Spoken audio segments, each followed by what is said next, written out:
Welcome to Ukulele Jazz Club, lesson two, class two. Um, I wanted to start out today. There's so much we could do unraveling what we looked at last week or last month. I've never done a monthly class. I'll probably say week many a time. Um, but first, wanted to see what what you people found, and maybe we can go piece by piece, and we'll take each of the three main components one at a time. And anybody have any questions, problems, triumphs with the Blue Monk one that we worked on and looked at last time?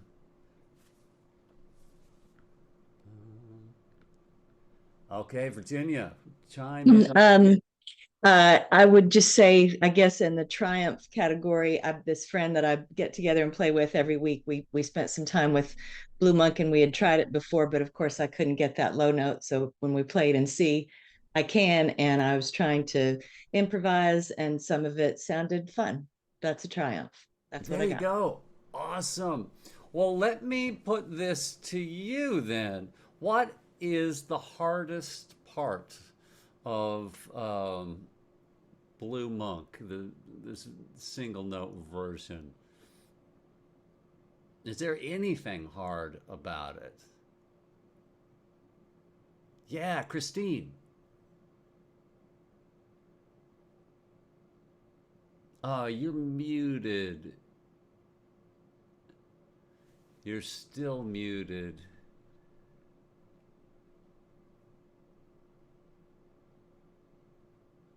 Uh-oh, they put a I think lock. I got There we go. it. Okay. Okay.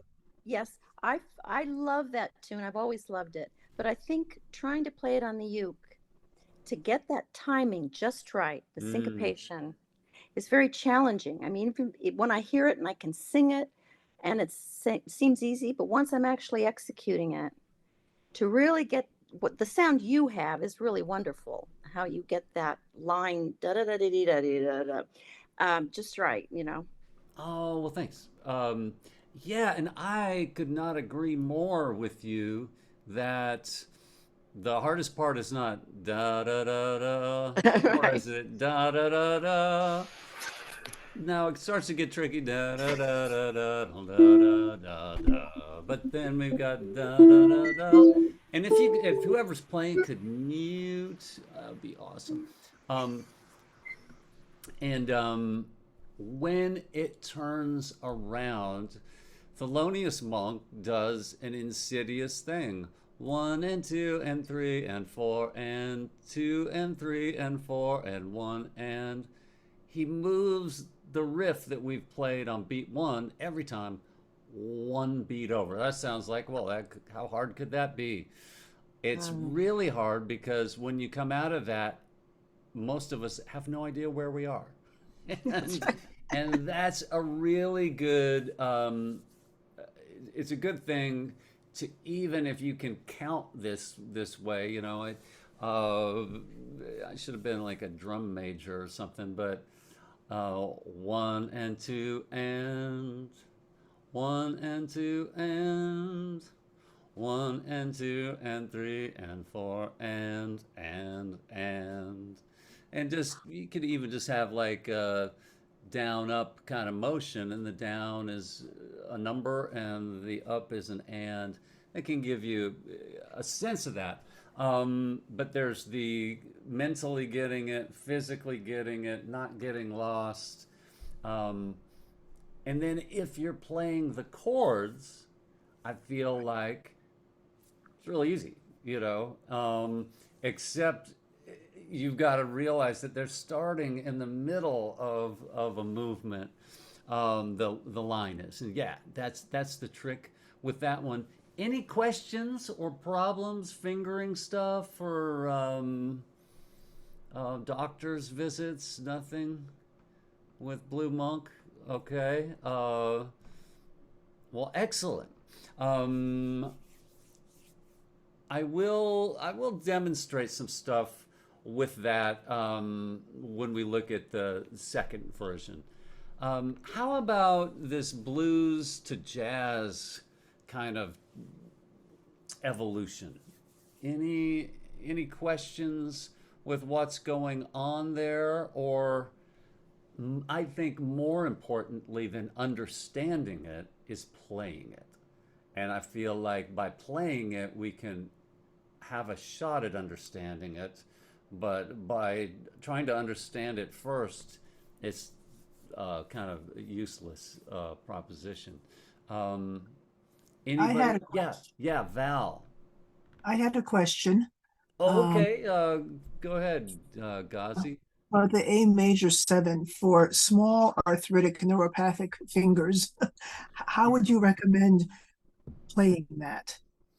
Well, the A7 from the No, two. the A major, Nobody the in here. minor or the major, the minor seven on page 3 in the third measure, in 30 measure 39. Hold on, let me catch up with you. I have not taught that yet, and we're Oh, not doing that yet. We okay, haven't good. gotten there yet. And so sometimes I'll throw some things out there that'll be, we'll see what happens with it. That is certainly something that you could just play an A minor, or 0000 would be my suggestion for that chord. But we will get, I feel like we had enough with all of that stuff. How many folks played those Charlie Parker changes on their own with no, yeah. Aren't they beautiful? Wow. Yeah. Yeah. So amazing. And we'll get into those and we'll get into how to use them. And I think Val was next with the question. Yeah, I really like playing it, and I was trying to figure it out. And like it, and I was going, oh, there's a 2-5, but then the next thing wasn't a one, so it was like I I Ah. I confused myself with it all, trying to figure out what I was doing. But I really like playing it. It's like a lot of fun. So Well, that's working. since we're talking about it, maybe I should just teach it. I don't think it would take too long. We could look at it and get some ideas. Um, yeah, I try not to put too much out there. I mean, if the people that know me know, like I almost never put anything out there that I haven't taught. But that was an exception to the rule there. But we'll look at that real quick. Daryl.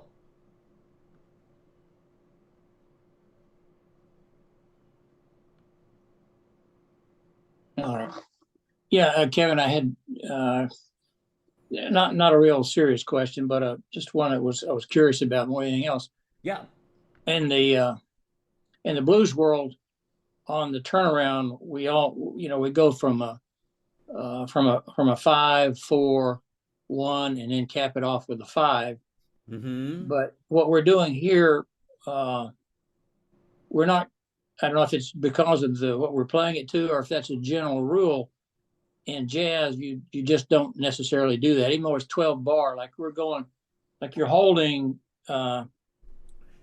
We hold in 2 5s, then we Mm-hmm. come back to the 1 and 2 1s. Now, sometimes in jazz we'll hold on the 2 1s, 2 bars in on the 1 chord at the turnaround. But Mm-hmm. almost always you go into that 5 chord and it's followed with a 4 back to the 1. And it didn't happen here, and that kind of caught me, a little bit off. So is that just a quirk or what? No, it's a great question. So it's if we're going to use the harmony of blues and folk-based music is 1-4-5. And if we're going to use that kind of a story to tell that, it's not that we have to go to the 5 chord, it's that there's the most tension, and then we're descending coming back home, and then going to that 5 chord to tell us that we're starting the whole process over. Jazz harmony is 2-5-1. And so it's almost like if it were like an engineering problem, you know, it would be like, well, you come up with another way to use 2-5-1s, get the 5. It's like, it's the architecture of this is a certain way. And I also would want to say that, you know, this is people who wanted to separate themselves from blues and say, here's a way to take that. And there's so much inside of it, but the funny thing, if in you know if you can keep up with this in your head, great. If not, no big deal. I'll talk about it 2 ways. If I used a 9 chord for the 5 chord, like a G9 on the 12, 11, 10, 9, ninth measure, that would be B, F, A, and D on the uke, or 4, 5, 5, 5. Instead, we're using a D minor 7, which is C, F, A, D, or instead of 4, 5, 5, 5 is 5, 5, 5, 5. The 2 and the 5 can be so similar and so close if you kind of turn them inside out, invert them and things. And that in itself is a whole radical kind of idea. And so in that way, it just gives us that 2-5 kind of thing and lets us know it's probably jazz. And also the disclaimer here is that this is the most common form for that, and we can find tons of examples, and we will look at tons of examples of classic compositions that use this. But there are tons of variations as well. Does that answer you enough there, Daryl? Yeah, I think I was just losing the fact that it's a 2-5-1. Yeah. Yeah, And that's so, what I was doing. Yeah. And so that's all, I'm just going to tell you, you know, for your final test, that's always the answer. It's always 2-5-1. You just have to learn how to find it. And if you know that, it makes this so much simpler. Awesome. So I'll just really quickly jump over to this, unless anybody had any questions about kind of the blues to jazz transition there from 3 chords to several chords. Okay. And then I just threw a little bit of light 2-5 practice in the key of B flat, which is going to probably get you in the door for a third of all jazz, certainly 20th century jazz. Just getting your feet wet with playing some different feels, and also this idea, there's a couple ways to finger some of these things, like let's see, Marianne's not here this time at this moment, but she talked about wanting to like use that 3rd finger because then it allowed her to get that kind of feel, and that's great for a minor 2-5. But if we're going major 2-5,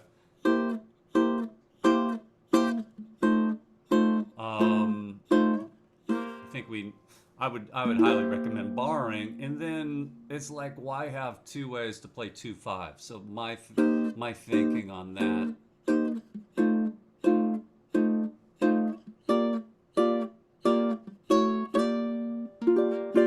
is to bar that there. But whatever. Kevin, I'm gonna agree with her on that. For me, that finger right there, down there, Mm-hmm. I've got more torque with that than I have with this. If Yeah, I'm going to try to, I've got more torque than that. and the argument would be, and Daryl and I always argue, is that you've got to think of two different fingerings for the Yeah, same thing. yeah, Um, and that is where I've learned, for me in my brain, is that if I can have one way, it's so much easier. But it's also an evolution a lot of times. And so if you could play it any way you can. You know, you could even play it, one finger on each, whatever you're doing. That is just to get you hearing, feeling, and playing those two fives. However you do play them, we are going to be playing them for a year in every single song we play. So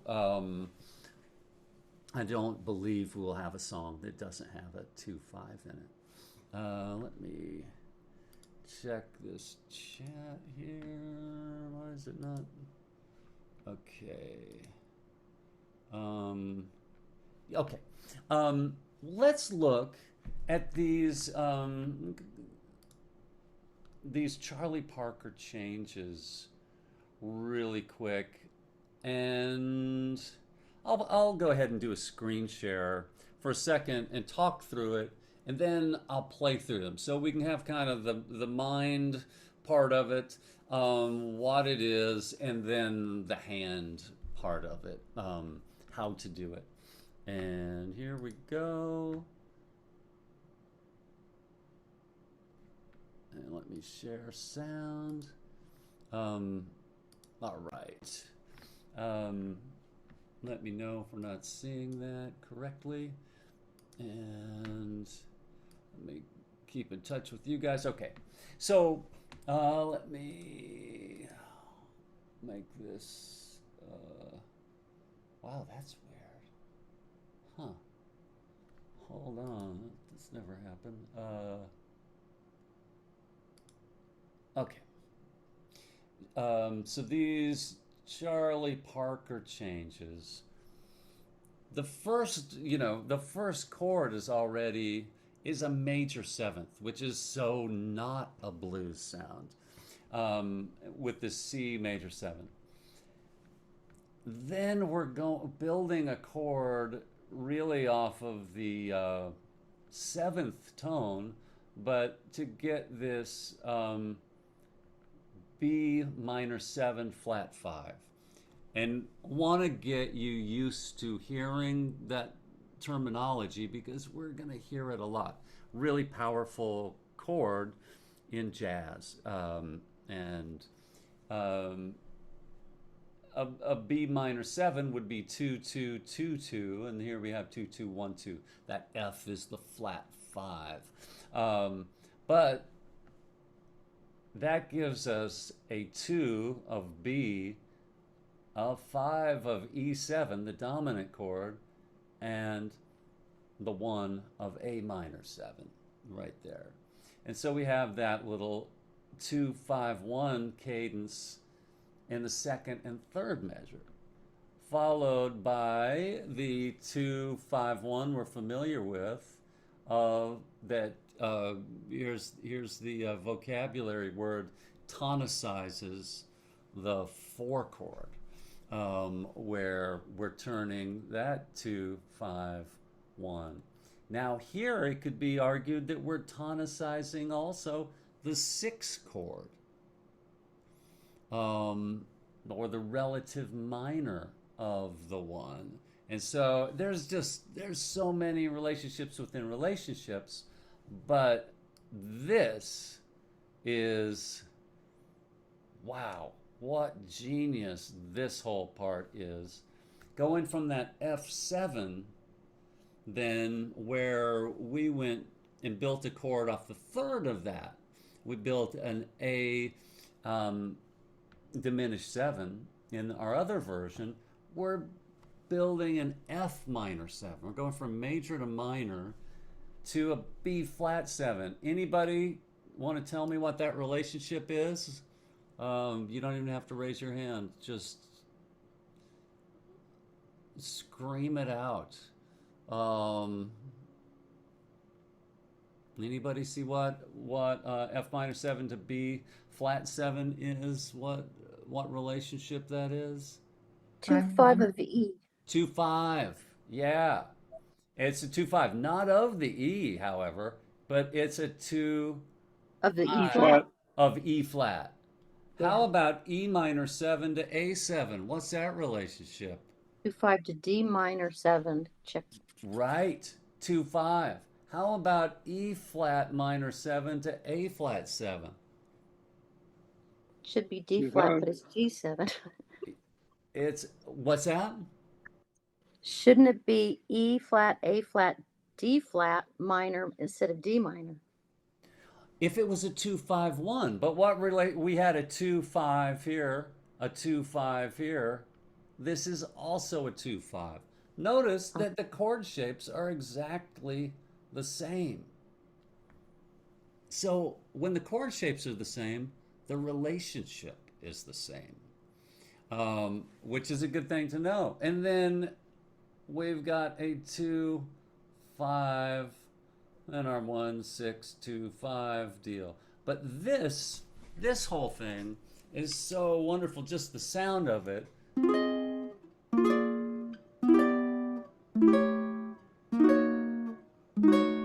Whoops, where am I? That one I gotta practice this one, don't I? E minor 7, A7.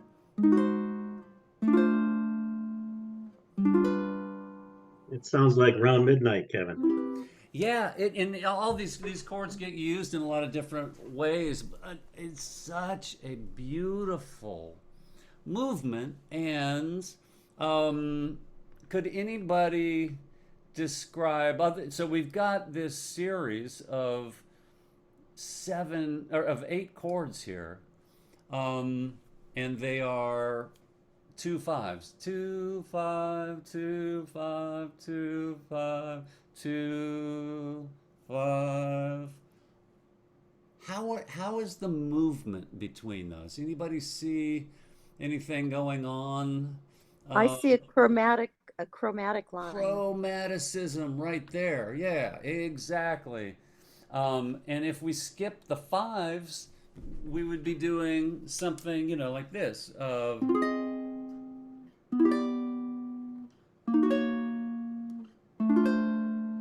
And you like going, that's not going to sound good, and if we skip the 2s, and the movement of the 5s feels a little more like something you might hear in key of C. But putting those together,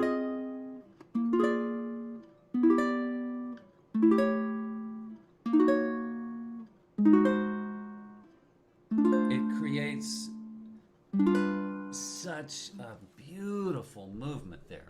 And we'll get into more of that here in a second, into how to finger this. And yeah, and I will give you some alternatives for the arthritic chord. And about a year and a half ago, I did a jazz class, the first installation of this, and I, God bless me, started off with these kind of chords. I thought, well, if people learn this to start with, they could play anything.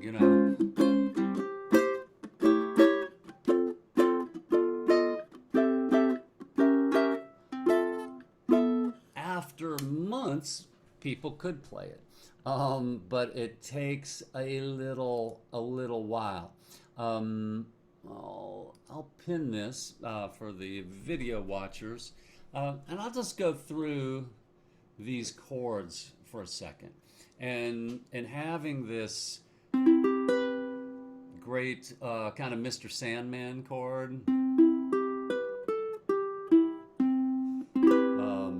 Right there, this 5/4/3/2, nice angled chord to this, and a concept, a finger concept, a finger logic idea here. And this will be a big thing if you're struggling sometimes. So if I'm making this chord, I'm going to notice that none of these fingers are going to be on the same string when I get here. However, these two fingers are going to be there. So I want to make that shift from the second finger to the first finger. I don't want to go and lift every finger and change the shape.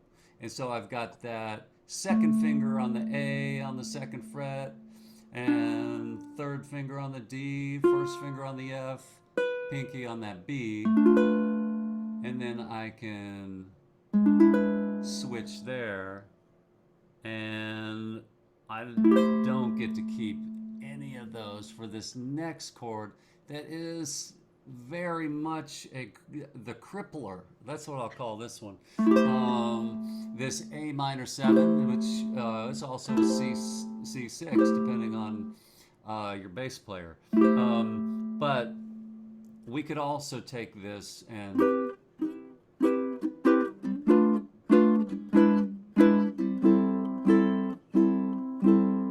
you could play the 0 0 0. You could play 2 0 3 0. That's another A minor 7.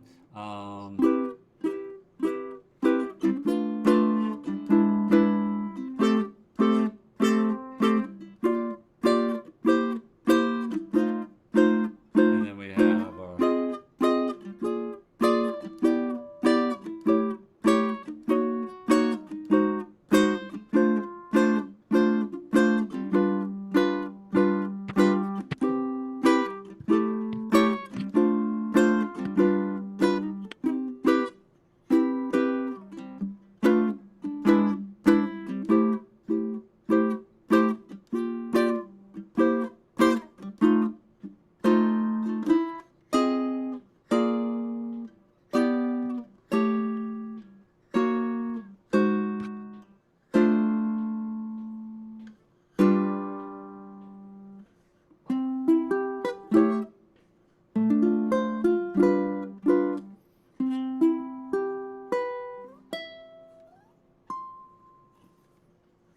lots of rhythm we could do with it, but first we've got to get it under our fingers.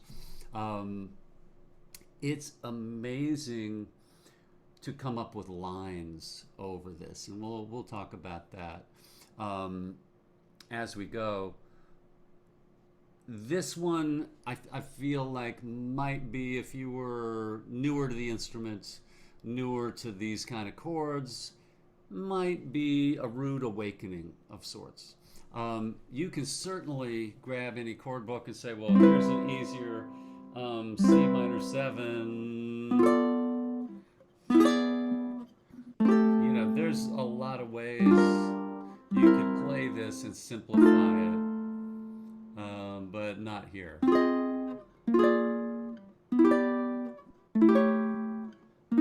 And that practice of those 2 5s is excellent. And I'll point out one other little thing here, and that is keeping that pinky and third finger on the first and third strings.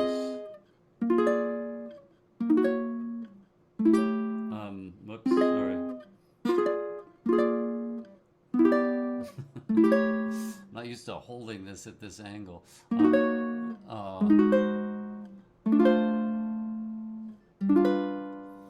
So that we're not doing something like, you don't want to throw away the shapes, and I want to learn to move them around that pinky and third finger, that they're on the 6th fret and 5th fret here, and then, and you could totally just do this.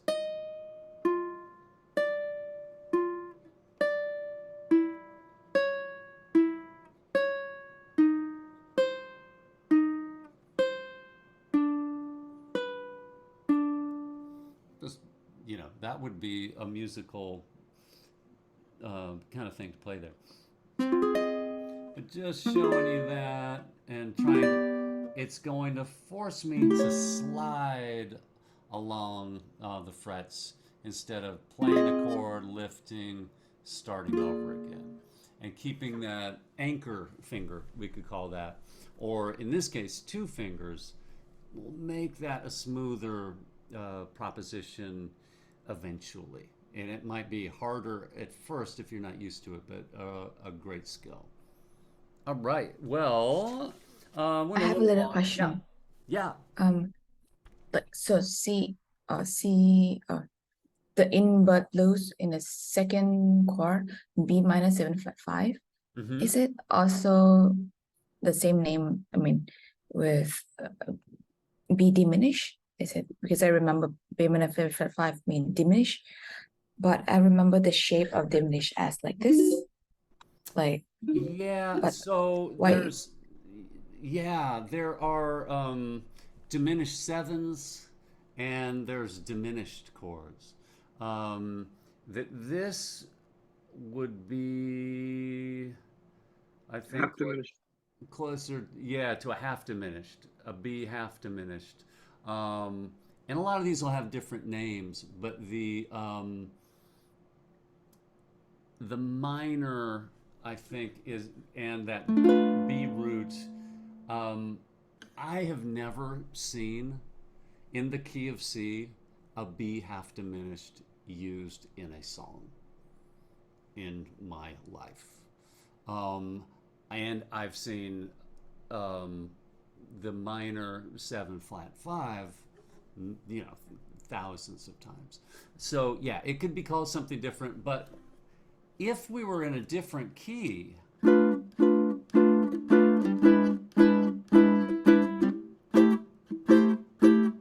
know, we've got just that 2-5-1, or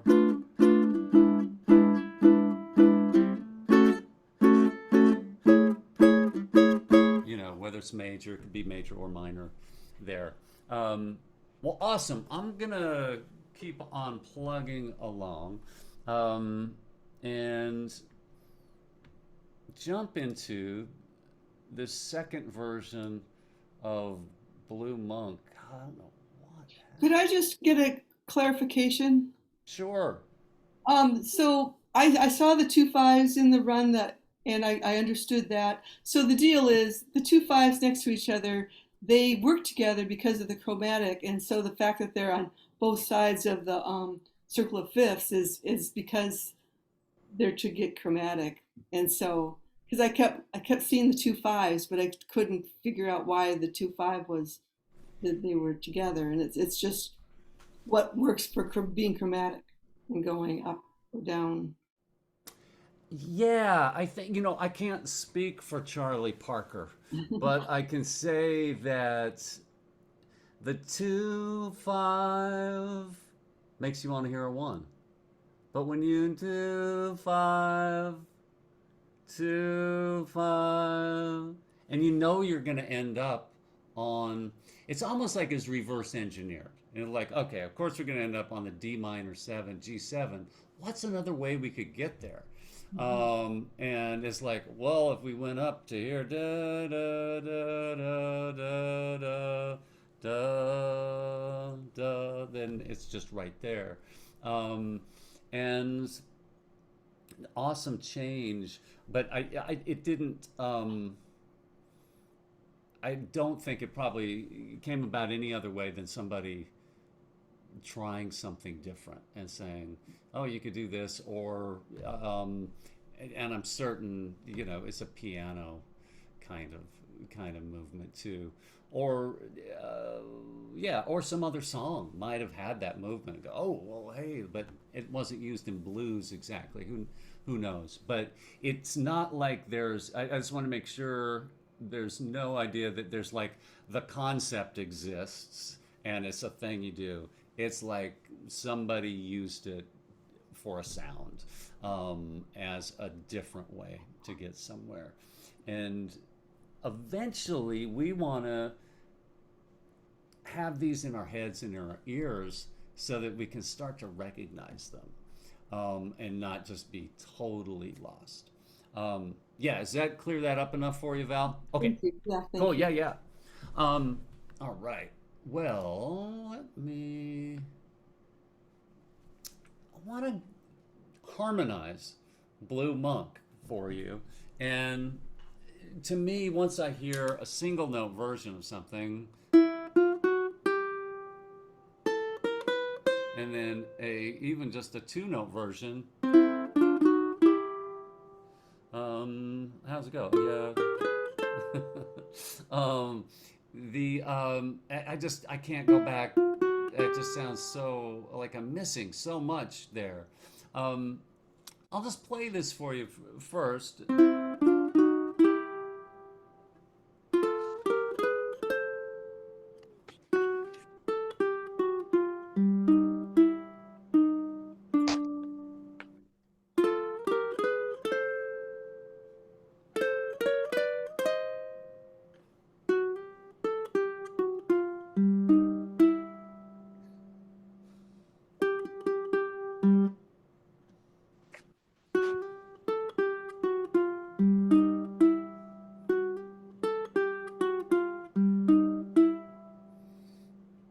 So we've got a few things going on. We've got different ways to play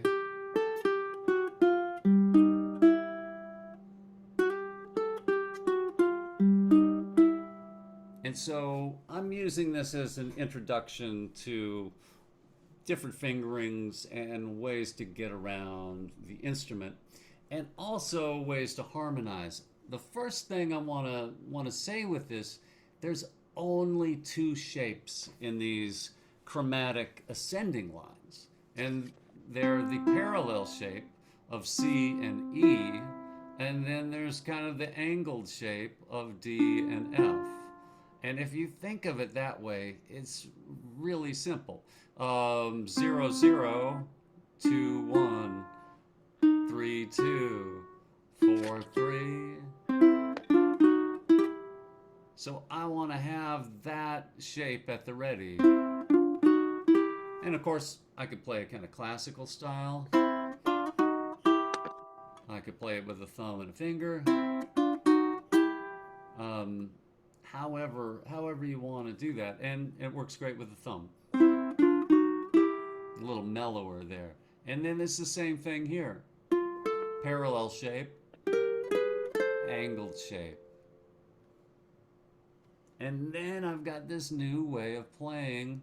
Instead of starting on the D, I'm on the G, I want to start on that G flat and just slide.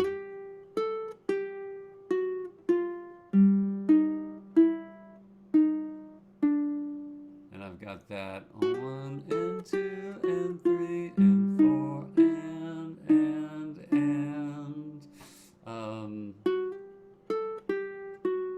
and getting to use that pinky there on the 6th fret, that G flat. And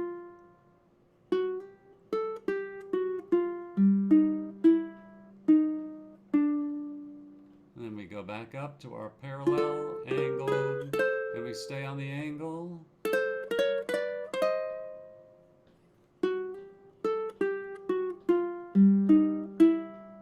2, 3, triple it.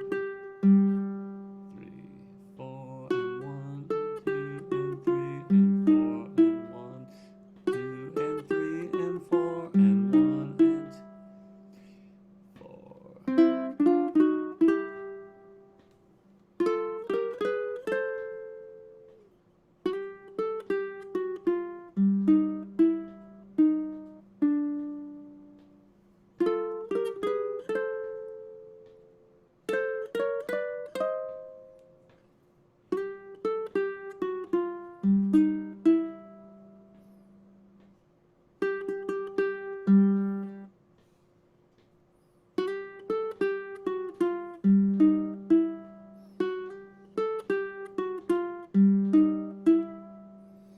It gives us a whole new world there with this tune.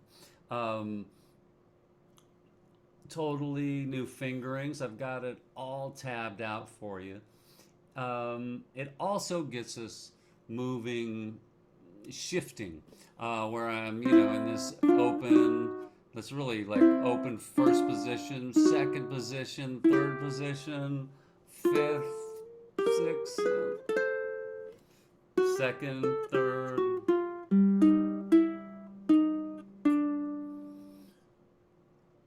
I like the sound of the strings here better than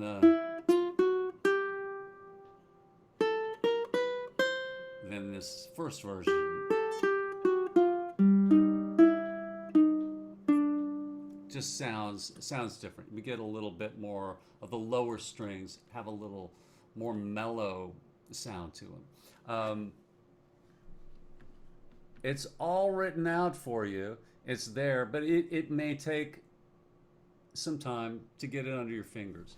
And I'll just talk about this for a second as an overview for the class. And maybe we're all, like in a real similar place in our ukulele playing, but maybe we're not. If you're still trying to get the first version together, I think you'd be better served making that more musical than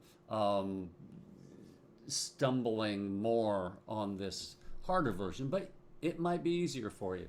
Just want to also know that we're on this train for a long time, and that learning and growth are so non-linear that you may already have it. You may get it next week. You may get it next month. You may get it in early 2024.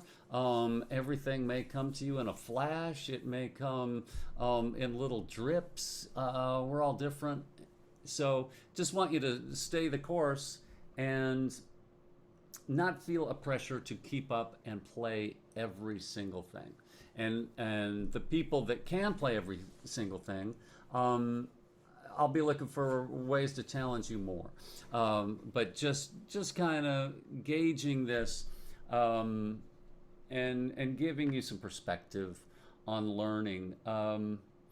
Also, a thing I've recently learned is I found some testing, educational testing that people had done, and it was with music, and it was like a 6-note phrase that wasn't very, it was like just straight quarter notes and like 6 quarter notes, and trying to get people to learn them, and in a set amount of time. And they had, different approaches to it, and all age groups. And the 2 approaches were to just practice it for, I can't remember how many minutes, 5 or 10 minutes, and then kind of test and see if you've got these 6 notes. The other approach was to practice it for 30 seconds, rest for 30 seconds, practice for 30 seconds, rest for 30 seconds. And you'll probably guess this, but the people who rested almost aced it. And the people who didn't did significantly worse. And there is this possibility, especially with a highly detailed, physical act that has so many synaptic events involved in it, that doing it a few times and waiting or resting allows your brain to kind of start to put this in the right place, rather than keeping it in the frontal lobe and also maybe driving some emotion into it or some judgment into it. So a possibility with something like this, I might take a line and just say, like, I'm going to play it once, and then I'm going to wait for that amount of time.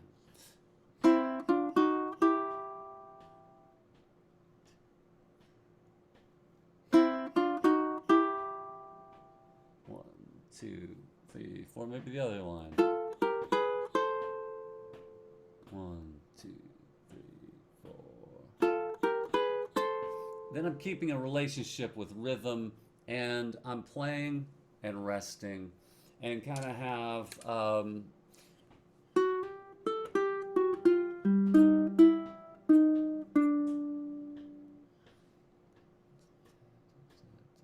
it's also building that muscle in my brain a little bit of call response, which is so useful. So we've got that alternate fingerings, harmony there, a ton a person could do with that. I'm gonna move on along here to some alternate chords for this. And if I need to do a screen share, let me see if I can do that. I can.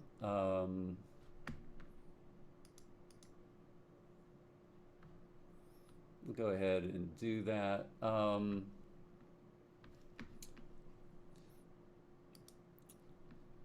And this is a really cool idea for you. And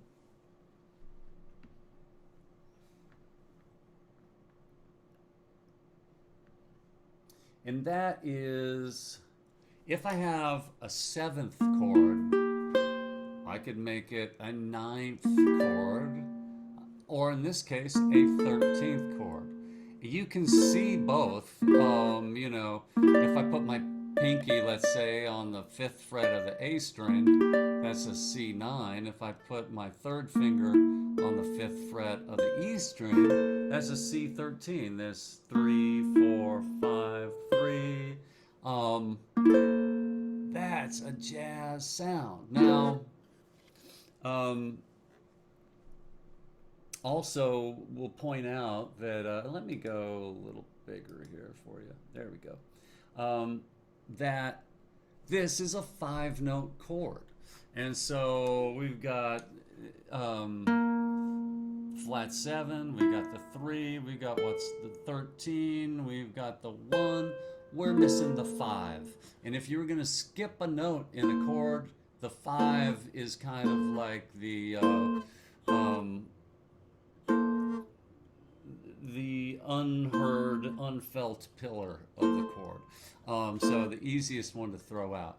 This shape is really great, and really just an awesome, I think, an awesome sound.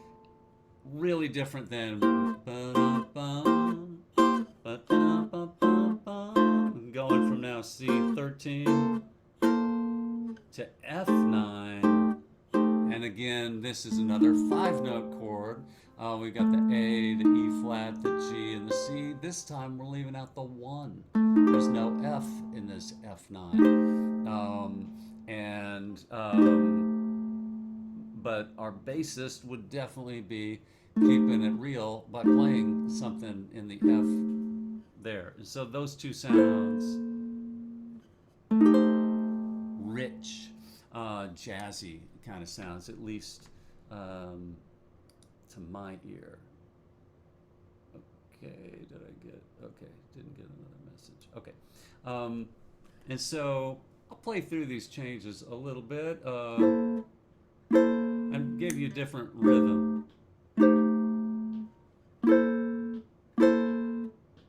And there's our 2-5 to the F9 now, and that A diminished 7, and then sliding that same shape up 3 frets yields another, we can call it a C diminished 7, but it's the exact same notes as the A diminished 7, every 3 frets. An awesome, back to our,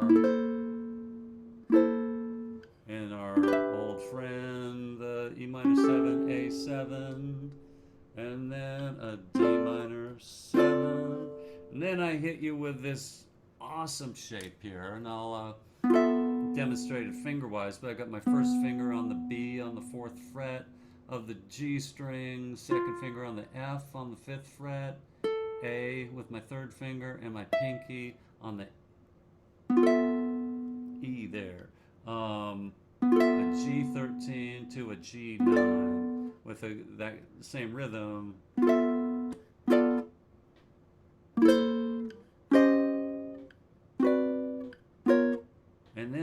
this same idea that we used on the other tune, this chromatic movement of kind of moving up a minor third, E flat, D, D flat.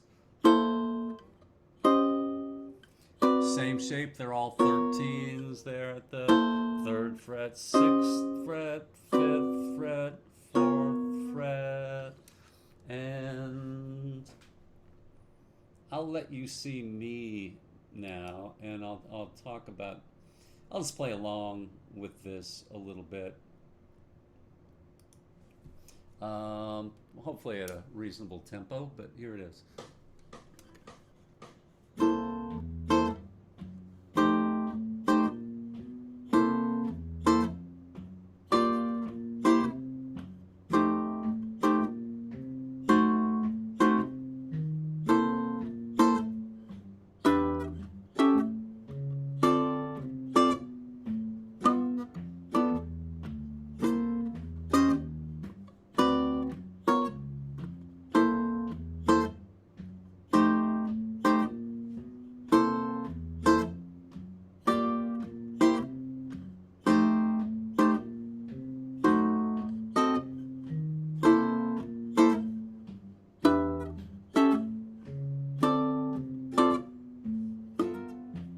I keep missing that one. I gotta work on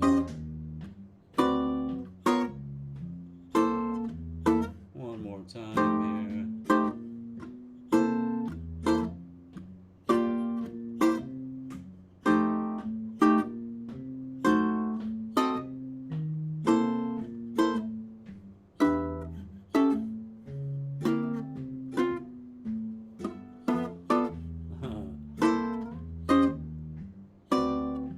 I can put the tune in.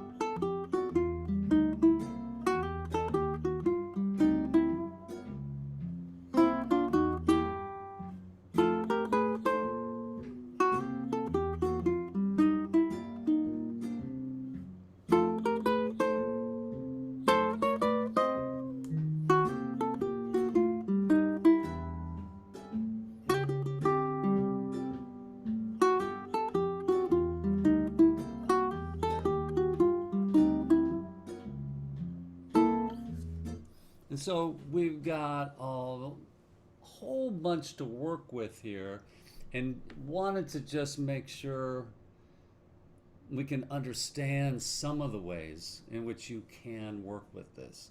And you could certainly do this with everything we did in our first meetings. But now that we have more materials, and as we get this, we can learn ways to play it. If I could memorize those chords, I could play the tune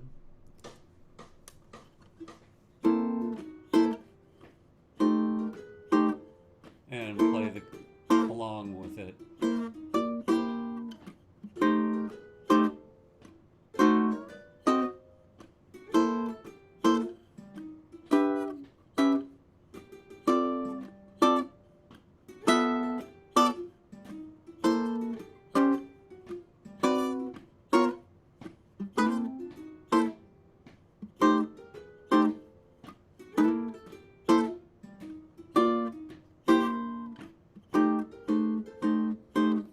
Play my own rhythms here.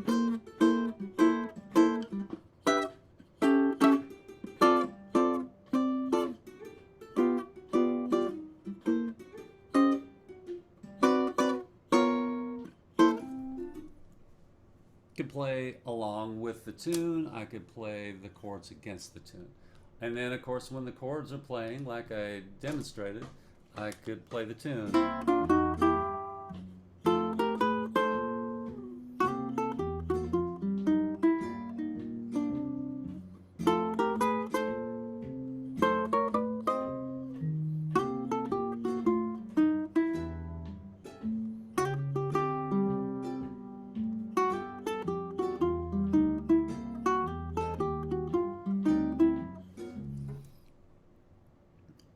also, then I also have all three together, so you could hear it all and play your own part. But this middle iteration of the chords, bass, and rhythm also gives you a chance, and I'll just use this as an example, to solo, improvise, make something up. Now, I am not going to teach improvisation from a rules-based approach. I'm going to, it's called playing music, and I'm going to show you some ways to play with these sounds. You can do what you can with your fingers, but I am going to take the single note version in the first position, mostly there, that we did last month. And I'm going to start out by playing it backwards as a solo. And that sounds like this.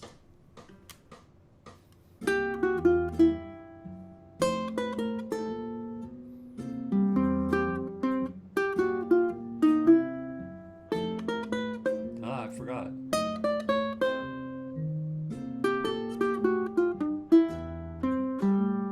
Just play the same notes.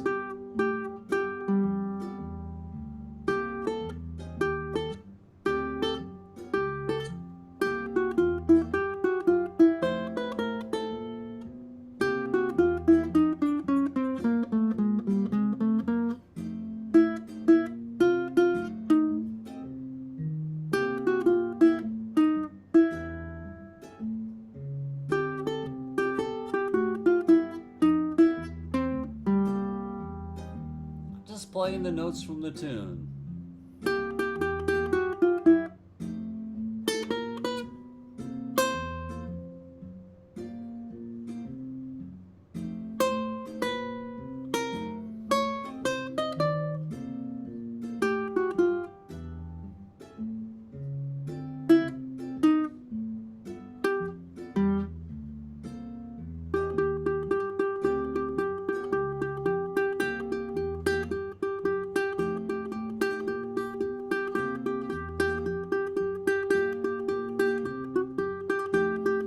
Remember that ad campaign, you want to get someone's attention, whisper. You want to get someone's attention, just play G.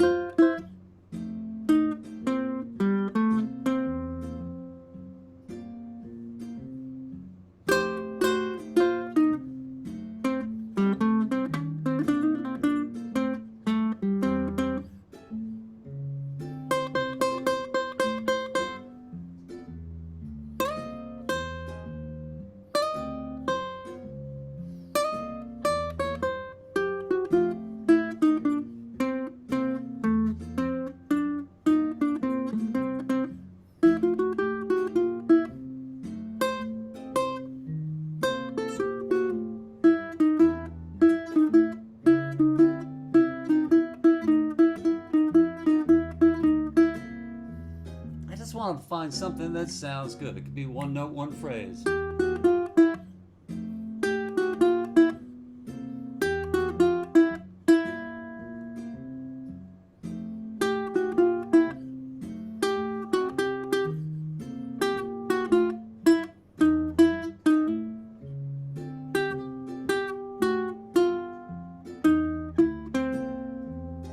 And not be afraid of space.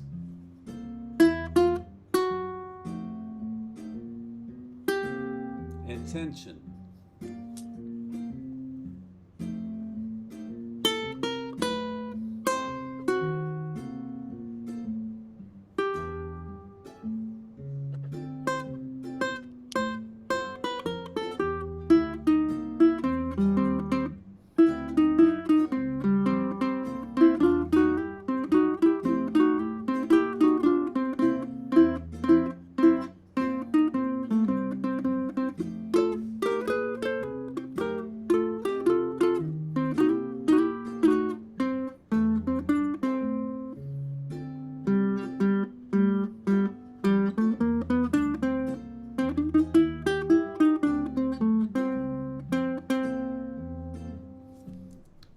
just want to explore, start somewhere, do what my fingers can do, but I want to play something that sounds good to me. And there, everything could sound good. We just want to find one little phrase. There's a cool exercise I've seen the bassist Victor Wooten do, who strangely was born about 40 miles from where I was born, about I think a month and a half after I was born in Idaho, of all places. But he'll do an exercise where he will take, like, have a band playing and have like the same situation, and he will start a phrase on every note of the chromatic scale. Just like I'll start on G. Boom, boom. Okay, G sounds good. Okay, now I'm gonna start on G sharp. Okay, now I'm gonna make a line, and it's just, you can start anywhere. It's like you can go up, you can go down. It's sometimes people think too much before playing, and it's more like talking. And so just we'll keep playing around with that. And I think all right, Emily's going to play a lot of G. The other thing that's really important here is that it swings. And I will give an example of playing those same notes with a rhythmic feel that is going to be really difficult.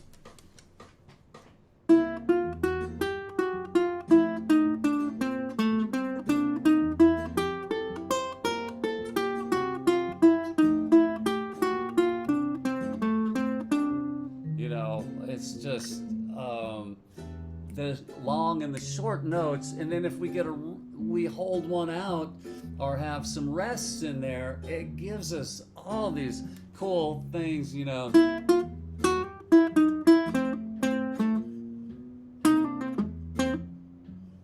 and realizing that the swing is part of the triplet.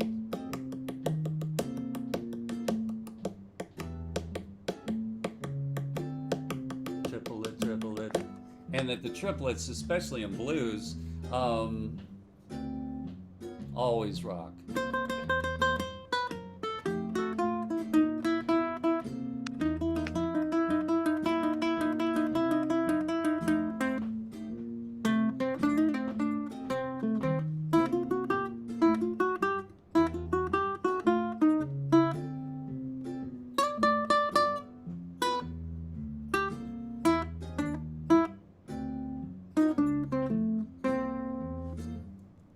The more you do it, the easier it comes. But that idea in what of using just the G is awesome.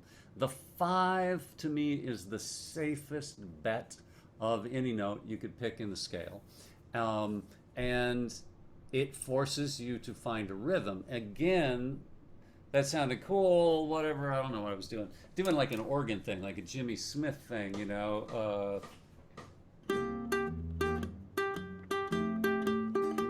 I probably wasn't doing that. I don't know what I was doing.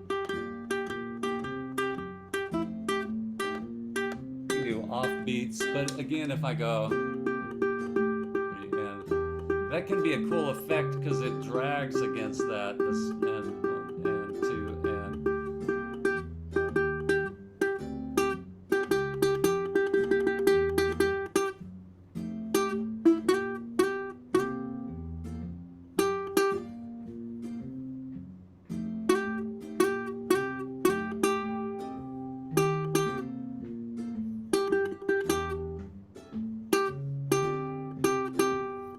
also gives you this way to set up some rhythms that you could then add more notes, same rhythms.